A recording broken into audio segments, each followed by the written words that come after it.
Assalamualaikum warahmatullahi wabarakatuh. Perkenalkan, nama saya Ria Valistia dari kelas AK101, matkul Ekonomi Mikro. Nah, jadi untuk UAS kali ini saya memilih untuk menjelaskan materi ke-10, yaitu pasar persaingan sempurna. Oke, yang pertama ini ada pengertian pasar persaingan sempurna. Nah, pasar persaingan sempurna atau PPS ini adalah pasar yang di dalamnya terdapat banyak penjual dan pembeli, dan kedua belah pihak ini tidak bisa mempengaruhi harga karena harga tersebut sudah ditentukan oleh pasar itu sendiri. Nah, jadi di pasar persaingan sempurna ini penjual dan pembelinya itu banyak ya. Nah, tapi penjual dan pembeli ini nggak bisa nentuin harganya gitu. Jadi penjualnya ini nggak bisa sembarangan kasih harga ke pembeli. Nah, jadi harganya ini ada berdasarkan permintaan dan penawaran yang ada di pasar tersebut. Nah, selanjutnya ini ada karakteristik utama di pasar persaingan sempurna. Nah, karakteristik utama di pasar persaingan sempurna ini ada 6 ya. Yang pertama, seperti yang sudah disebutkan tadi ya, jumlah penjual dan pembelinya itu banyak. Yang kedua ini, produk yang diperjualbelikan itu bersifat homogen. Nah, produknya ini itu sejenis ya, jadi kayak ikan aja gitu, atau seafood, jadi sejenis aja gitu. Atau kayak buah dan sayur, produknya itu nggak macem-macem gitu, nggak kayak pasar-pasar swalayan atau pasar-pasar modern kayak sekarang ini. Nah, yang ketiga ini, penjual dan pembeli tidak dapat menentukan harga. Nah, seperti yang sudah saya sebutkan tadi ya, penjual dan pembelinya ini nggak bisa semena-mena ngasih harga ya. Jadi harganya itu tetap ditentukan oleh permintaan dan penawaran yang ada di pasar tersebut. Nah, yang keempat ini ada free entry and exit. Nah, maksud dari free entry and exit di sini itu penjualnya ini bebas untuk keluar masuk pasar ya. Jadi penjualnya ini bebas mau jualan atau mau berhenti jualannya gitu, bebas aja gitu. Jadi nggak ada apa ya, pokoknya bebas aja lah. Nah, selanjutnya ini ada informasi sempurna. Nah, di pasar persaingan sempurna ini, penjual dan pembelinya itu sama-sama mengetahui kondisi pasar, dimulai dari harga barangnya, kualitas produk, dan lain-lainnya. Itu penjual dan pembelinya ini sama-sama mengetahui informasi tersebut. Jadi informasinya ini gamblang gitu ya, jelas. Nah, yang terakhir ini ada mobilitas faktor produksi bebas. Nah, maksudnya di sini itu sumber dayanya ini kalau mau pindah-pindah itu nggak sulit gitu, jadi bebas aja gitu. Nah, selanjutnya ini ada kelebihan dan kekurangan pasar persaingan sempurna. Yang pertama ini ada kelebihan pasar persaingan sempurna. Nah, kelebihannya ini ada 5 ya. Yang pertama itu harganya stabil. Nah, karena harganya itu ditentukan oleh pasar itu sendiri, jadi harganya stabil nih. Jadi harganya nggak bisa asal naik atau asal turun gitu. Nah, yang kedua ini kualitas produk maksimal. Nah, karena penjualnya itu banyak ya, jadi para penjual ini berlomba-lomba nih menaikkan kualitas produk mereka biar produknya itu laku, biar mereka nggak kalah saing. Nah, yang ketiga ini tidak perlu iklan promosi. Nah, kenapa mereka nggak perlu iklan promosi? Karena para pembeli ini udah tahu nih harga dan kualitas produknya kayak gimana gitu. Jadi mereka nggak perlu lagi nih iklan-iklan promosi, karena para pembeli ini membeli itu berdasarkan harga dan kebutuhan mereka, bukan berdasarkan mereknya. Nah, yang keempat ini konsumen bebas memilih ya, karena penjualnya ini banyak ya, jadi konsumen kayak bebas aja gitu mau milih beli di tempat yang mana, atau kayak di penjual A nih harganya murah tapi kualitasnya bagus daripada di penjual B harganya lebih mahal kayak gitu. Nah terus yang kelima ini mendorong persaingan sehat. Nah jadi di pasar persaingan sempurna ini nggak ada tuh yang namanya monopoli. Jadi mereka ini pada bersaing secara sehat ya dengan menaikkan kualitas produk mereka. Nah kemudian ada kekurangan dalam pasar persaingan sempurna. Nah kekurangannya ini juga ada 5 ya. Yang pertama ini kurang inovasi produk. Nah karena produknya ini bersifat homogen, jadi para penjual ini kurang berinovasi pada produk-produk mereka. Nah yang kedua ini keuntungan produsen relatif kecil. Nah karena harganya ini ditentukan oleh pasar itu sendiri ya, jadi para produsen ini mendapatkan keuntungan yang normal. Jadi mereka ini nggak bisa mendapatkan keuntungan yang lebih besar. Nah hal ini juga menyulitkan para produsen kecil untuk berkembang. Nah yang ketiga ini penjual dengan lokasi utama lebih banyak pembeli. Nah jadi walaupun harganya relatif sama ya, tapi para produsen yang mendapatkan lokasi yang lebih strategis ini bakal lebih banyak pembeli dan lebih banyak keuntungan yang didapat dibanding dengan penjual yang memiliki lokasi yang kurang strategis atau kayak kurang banyak dilihat sama orang lah gitu, kayak misalnya paling ujung pasar atau di mana gitu ya, pasti yang bakal dilihat sama pembeli ini pasti yang di tengah atau yang di paling depan ya. Nah yang keempat ini pembeli kesulitan memilih produk. Nah karena produknya bersifat homogen, jadi kualitasnya juga mirip-mirip ya, dan nggak ada nggak ada ciri khusus dalam produknya. Jadi para pembeli ini kesulitan memilih untuk membeli produk yang mana nih kayak gitu. Nah yang kelima ini persebaran pendapatan tidak seimbang. Nah biasanya produsen besar ini pendapatannya ini akan lebih banyak ya dibanding produsen yang kecil. Nah ini yang membuat distribusi pendapatan mereka ini gak seimbang gitu. Jadi ada yang besar ada yang kecil ya. Nah selanjutnya ini ada mekanisme pembentukan harga. Nah harganya ini terbentuk dari interaksi permintaan dan penawaran. Tidak ada campur tangan individu dalam penetapan harga. Seperti yang sudah dibilang tadi ya, penjualnya ini gak bisa asal nembak harga ya. Nah jika penawarannya naik maka harga akan turun, tapi jika permintaan naik maka harga juga akan naik. Nah di sini ada 2 kurva.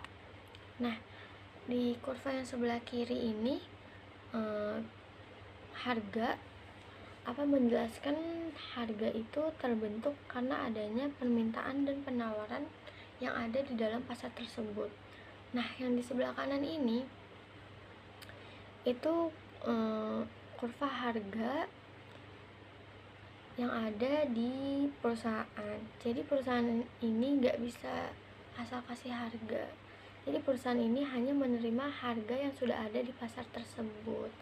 Nah secara matematis kondisi keuntungan maksimal bagi perusahaan tercapai ketika P sama dengan MR sama dengan MC, atau price sama dengan marginal revenue sama dengan marginal cost. Nah jadi price atau harga ini harus sama dengan pendapatan marginalnya atau biaya tambahannya. Nah jika perusahaan mencoba menaikkan harga di atas harga pasar, maka pembeli akan langsung pindah ke penjual yang lain karena informasi sempurna dan produk yang identik. Sebaiknya tidak ada alasan untuk menurunkan harga di bawah harga pasar karena perusahaan bisa menjual seluruh produksinya pada harga pasar yang berlaku. Nah, selanjutnya ini ada permintaan dalam pasar persaingan sempurna. Permintaan adalah jumlah barang atau jasa yang ingin dan mampu dibeli oleh konsumen pada berbagai tingkat harga dalam periode tertentu. Nah, ciri permintaan ini ada 4 ya. Yang pertama itu jumlah pembeli sangat banyak. Yang kedua, setiap pembeli tidak dapat memengaruhi harga. Yang ketiga, produk yang diminta bersifat homogen. Yang keempat, konsumen memiliki informasi harga yang sempurna. Nah, hukum permintaan menyatakan bahwa semakin tinggi harga barang, semakin sedikit jumlah barang yang diminta, dan sebaliknya dengan asumsi faktor lain tetap ceteris paribus. Nah, ini bisa dilihat sendiri ya. Ada kurva permintaan dan penawarannya. Nah, jadi yang garis S itu kurva permintaannya atau supply-nya. Nah, selanjutnya ada penawaran. Penawaran dalam pasar persaingan sempurna. Penawaran adalah jumlah barang atau jasa yang ingin dan mampu dijual produsen pada berbagai tingkat harga dalam periode tertentu. Nah, ciri penawaran dalam pasar persaingan sempurna ini juga ada 4 ya. Yang pertama itu jumlah penjual sangat banyak. Yang kedua, produsen bersifat price taker atau penerima harga. Yang ketiga, produk yang ditawarkan homogen. Yang keempat, ini bebas masuk dan keluar pasar atau free entry and exit yang sudah dijelaskan tadi ya. Nah, hukum penawarannya ini menyatakan bahwa semakin tinggi harga, semakin banyak jumlah barang yang ditawarkan, dan sebaliknya dengan asumsi faktor lain tetap. Nah, ini kurvanya sama seperti tadi ya, tapi yang penawaran ini yang garis D, yang demand-nya. Nah, selanjutnya ini ada revenue dalam pasar persaingan sempurna. Revenue atau penerimaan adalah total uang yang diperoleh produsen dari hasil penjualan barang atau jasa dalam periode tertentu. Dalam pasar persaingan sempurna, revenue sangat penting karena digunakan produsen untuk menentukan jumlah output yang memaksimalkan keuntungan. Nah, ciri revenue dalam pasar persaingan sempurna ini ada 3 ya. Yang pertama, harga pasar bersifat tetap. Yang kedua, produsen adalah price taker atau penerima harga. Yang ketiga, setiap unit barang dijual dengan harga yang sama. Nah, selanjutnya ini ada jenis-jenis revenue. Nah, yang pertama ini ada total revenue. Total revenue atau TR adalah total penerimaan produsen dari penjualan seluruh output. Nah, rumusnya ini adalah TR sama dengan P dikali Q. TR-nya itu adalah total revenue, P-nya itu adalah price atau harga barang, dan Q-nya ini adalah quantity atau jumlah barang yang dijual. Nah, karena harga konstan, TR atau total revenue meningkat secara proporsional dengan jumlah output. Nah, semakin banyak jumlah barang atau quantity yang dijual, maka semakin besar total pendapatannya secara proporsional. Nah, selanjutnya ini ada average revenue atau AR. Average revenue adalah penerimaan rata-rata per unit barang yang dijual. Nah, rumus AR ini adalah AR sama dengan TR dibagi Q. AR sama dengan total revenue dibagi quantity. Nah, dalam pasar persaingan sempurna ini, AR atau average revenue ini harus sama dengan price atau harga barangnya. Ini berarti dalam pasar persaingan sempurna, pendapatan rata-rata harus sama dengan harga pasar. Nah, yang ketiga ini ada marginal revenue. Marginal revenue adalah tambahan penerimaan akibat penjualan satu unit tambahan barang. Nah, rumusnya ini adalah MR sama dengan delta TR dibagi delta Q. Karena setiap unit tambahan dijual pada harga yang sama atau P, maka tambahan pendapatannya akan selalu sama dengan harga tersebut. Oleh karena itu, berlaku persamaan P sama dengan AR sama dengan MR. Price sama dengan average revenue sama dengan marginal revenue. Nah, yang terakhir ini ada contoh kasus ya. Jadi di sebuah tempat pelelangan ikan di daerah Bali, Setiap pagi puluhan hingga ratusan nelayan membawa hasil tangkapan ikan yang jenis dan kualitasnya relatif sama, seperti ikan tongkol dan ikan kembung. Nah, ikan-ikan tersebut kemudian dijual melalui proses pelelangan kepada banyak pembeli seperti pedagang besar, pengecer, dan pengusaha restoran. Harga ikan ditentukan melalui mekanisme lelang berdasarkan interaksi antara penawaran dari nelayan dan permintaan dari para pembeli. Nelayan tidak dapat menetapkan harga tersebut, melainkan harus menerima harga yang terbentuk di pelelangan. Nah, analisis berdasarkan ciri pasar persaingan sempurna. Pertama, ini banyak penjual dan pembeli. Nah, penjualnya ini banyak nelayan. Nah, pembelinya ini banyak pedagang dan pengecer. Dan tidak ada satupun yang menguasai pasar. Nah, yang kedua ini produk bersifat homogen. Nah, ikan yang dilelang ini memiliki jenis dan kualitas yang sama, ya kayak tadi ikan tongkol dan ikan kembung. Rata-rata para nelayan ini menawarkan ikan tongkol dan ikan kembung ya. Nah, pembeli tidak terlalu memperhatikan siapa nelayannya. Jadi ya udah siapa aja gitu, yang penting kualitasnya bagus gitu ya. Nah, yang ketiga, penjual bersifat price taker atau penerima harga. Nelayan harus menerima hasil harga yang dilelang tersebut. Nah, jika nelayan menolak harga, ikannya tidak akan terjual. Jadi kayak kalau misalkan nelayan nggak mau harganya nih, ya pembeli juga nggak mau beli ikannya. Nah, yang keempat ini bebas masuk dan keluar pasar. Nelayan baru bisa ikut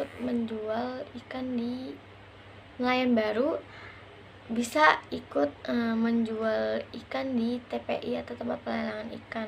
Dan nelayan yang tidak mampu bersaing bisa berhenti melaut atau kayak keluar aja dari pasar gitu. Yang kelima, informasi pasar relatif sempurna atau informasinya jelas ya.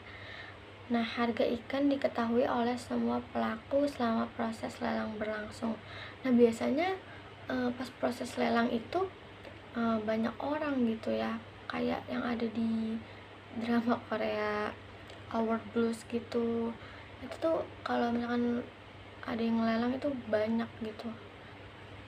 Nah, yang keenam ini mobilitas faktor produksi bebas. Nah, tenaga kerja nelayan dapat berpindah ke sektor lain apabila pendapatannya menurun. Nah, oke,